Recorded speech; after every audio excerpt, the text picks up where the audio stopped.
Ако мислевте дека добар имунитет ќе изградите преку ноќ, ќе ве разочарам и ќе ви кажам, се лажете. Создавањето добар имунитет е долгорочен процес кој зависи од многу фактори, како што се добриот сон, колку се движиме, дали имаме хроничен стрес, како и од тоа што јадеме. Ама нема ниту една магична храна која што ќе го подобри имунитетот, туку потребна е доследност преку целата година. И да, постојат хранливи материи кои што играат главна улога, како што се витамин А, витамин С, витамин Д, B6, B12 од минералите селен, цинк, железо и редица други. Ама тоа не значи дека вие веднаш сега треба да тргнете по суплементи, туку битна е разновидната исхрана преку цела година. А разновидната исхрана значи овош и зеленчук, мешунки, целозрнести житарки, јатки, семки, млечни производи, месо и риба. Баш звучи како медитеранскиот начин исхрана, нели?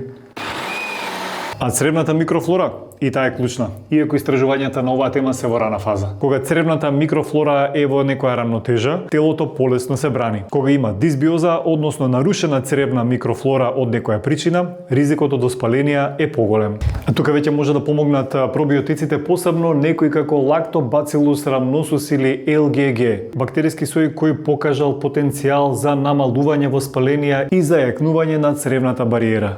И баш затоа јас во мојата исхрана однедавна го вклучив овој пробиотски јогурт Беактив на Дукат затоа што содржи пробиотици LGG. А баш ме интересира кој е вашиот ритуал за подобар имунитет. Пишете ми во коментар.